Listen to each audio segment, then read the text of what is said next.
Hi అండి. మరో మంచి రెసిపీతో మీ ముందుకొచ్చేసాను. ఈరోజు వీడియోలో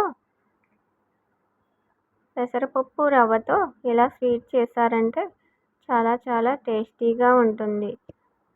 చాలా సాఫ్ట్‌గా, జ్యూసీగా చాలా బాగుంటుంది. ముందుగా ఈ వీడియో చూసినట్లయితే లైక్ కొట్టడం మాత్రం మర్చిపోకండి. వీడియో చూస్తున్నారు కానీ లైక్ కొట్టట్లేదు. మీరు కొట్టే ఒక లైక్ వల్ల ఈ వీడియో ఇంకొంతమందికి రీచ్ అవుతుంది.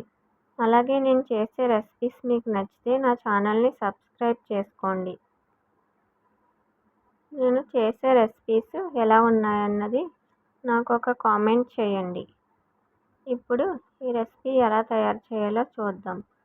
ముందుగా స్టవ్ ఆన్ చేసి ప్యాన్ పెట్టుకొని ఈ కప్పుతో అరకప్పు పెసరపప్పు వేసుకోవాలి. ఇప్పుడు ఈ పప్పును బాగా వేయించుకోవాలి.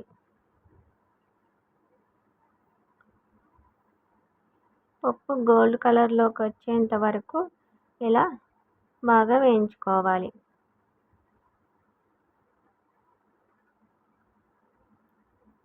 ఈ పప్పు ఇలా వేగిన తర్వాత ఒక ప్లేట్లోకి తీసుకోవాలి. ఇదే ప్యాన్లోకి ఒక కప్పు వాటరు, కప్పున్నర పాలు వేసుకోవాలి.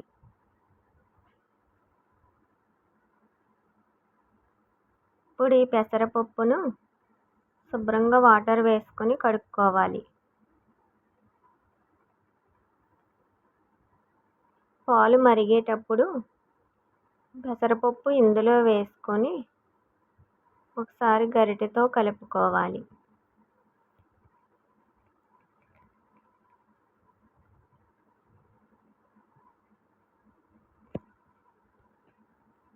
ఇలా గరిటెతో మధ్యలో కలుపుకుంటూ ఉడకనివ్వాలి.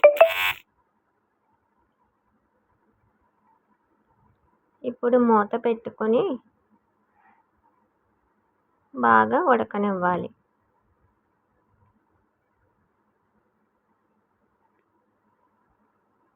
పప్పు ఇలా ఉడికిన తర్వాత ఒక ప్లేట్లోకి తీసుకొని చల్లార్చుకోవాలి.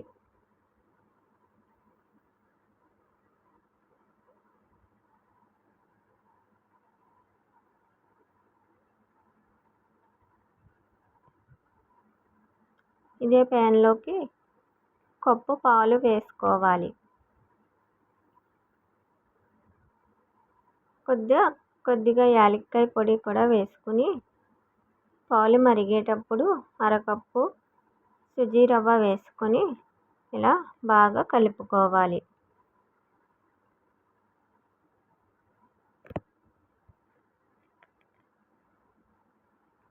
ఇలా కలుపుకుంటూ బాగా ఉడకనివ్వాలి.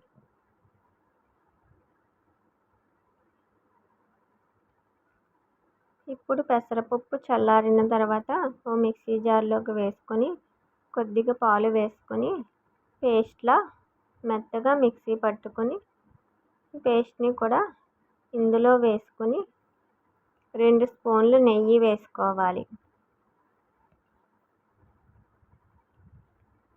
ఇప్పుడు మొత్తం అంతా బాగా కలిసేంత వరకు ఇలా బాగా కలుపుతూ ఉండాలి.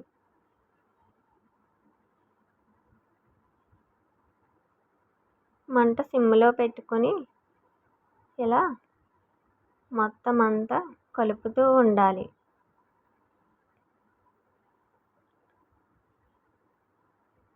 ప్యాన్కి అంటుకోకుండా ఉండేంత వరకు ఇలా కలుపుతూనే ఉండాలి. ఇలా ప్యాన్కి సపరేట్ అయిన తర్వాత స్టవ్ ఆఫ్ చేసుకొని చల్లార్చుకోవాలి. ఇందులోకి అరకప్పు గోధుమ పిండి వేసుకొని కలుపుకోవాలి. వీడియో మిస్ అయింది, గోధుమ పిండి వేయడం చూపించట్లేదు. గోధుమ పిండి వేసుకున్నాక మొత్తం అంతా కలిసేట్టుగా బాగా కలుపుకోవాలి. కలుపుకున్న ఈ పిండిని చిన్న బాల్స్లా తీసుకొని ఇక్కడ చూపించిన విధంగా ఇలా రౌండ్గా చేసుకుని మధ్యలో చిటికెన వేలితో ఇలా గుంటలా చేసుకోవాలి. ఇప్పుడు ఒక స్టిక్ తీసుకొని 4 వైపులా ప్లస్ గుర్తులా పెట్టుకుని మధ్యలో ఇలా పెట్టుకోవాలి. అప్పుడు ఫ్లవర్ షేప్ వస్తుంది.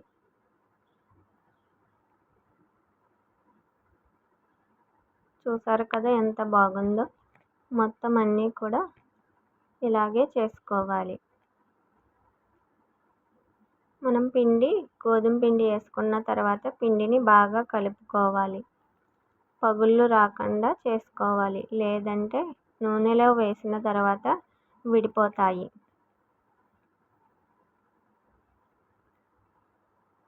కొద్దిగా పాలు అవసరమైతే కొద్దిగా వేసుకుని కలుపుకోండి.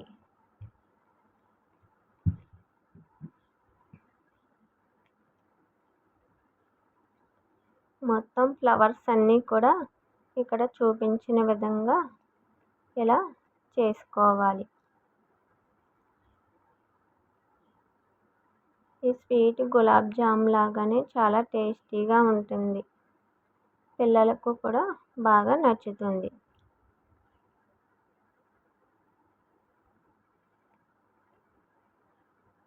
మొత్తం అన్నీ కూడా ఇలా చేసుకోవాలి.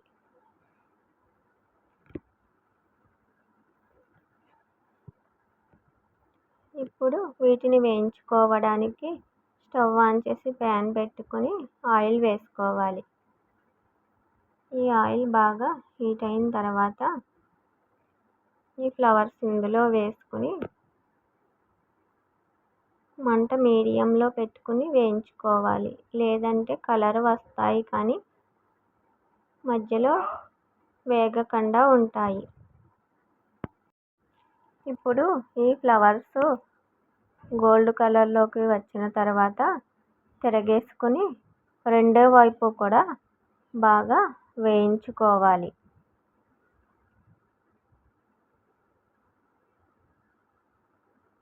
మంట సిమ్లోనే పెట్టుకోవాలి. పెద్ద మంట పెడితే మాడిపోతాయి, లోపల ఉడకవు.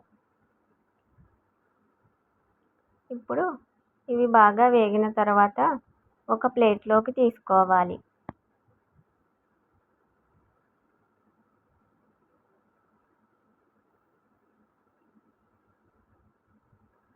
మిగిలినవి కూడా ఇందులో వేసుకోవాలి.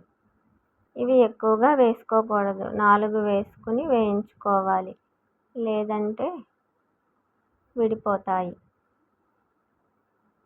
ఇప్పుడు పక్కన స్టవ్ ఆన్ చేసి ప్యాన్ పెట్టుకుని కప్పు బెల్లం వేసుకోవాలి. ఇందులోకి అరకప్పు వాటర్ వేసుకుని గరిటెతో కలుపుకుంటూ ఉడకనివ్వాలి.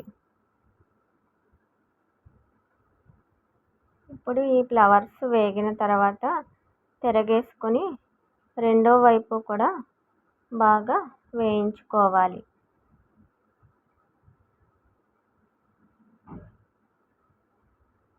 బెల్లం కరిగేంత వరకు ఇలా కలుపుకుంటూ ఉడకనివ్వాలి.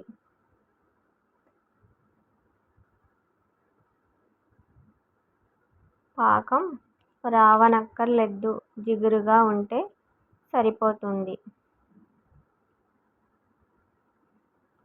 ఇప్పుడు ఈ ఫ్లవర్స్ కూడా వేగిన తర్వాత ఒక ప్లేట్లోకి తీసుకొని పాకం జిగురు వచ్చిన తర్వాత స్టవ్ ఆఫ్ చేసుకుని ఈ ఫ్లవర్స్ ఇందులో వేసుకోవాలి.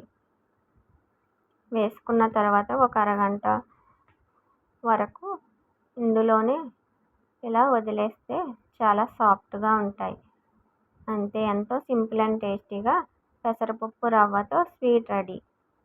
ఈ స్వీట్ మీకు నచ్చితే మీరు ట్రై చేసి ఎలా ఉందో నాకు కామెంట్ చేయండి. నేను చేసే రెసిపీస్ మీకు నచ్చితే లైక్ చేసి షేర్ చేసి నా ఛానల్ని సబ్స్క్రైబ్ చేసుకోండి. మరొక మంచి రెసిపీతో మళ్ళీ మీ ముందు ఉంటాను. అంతవరకు బాయ్.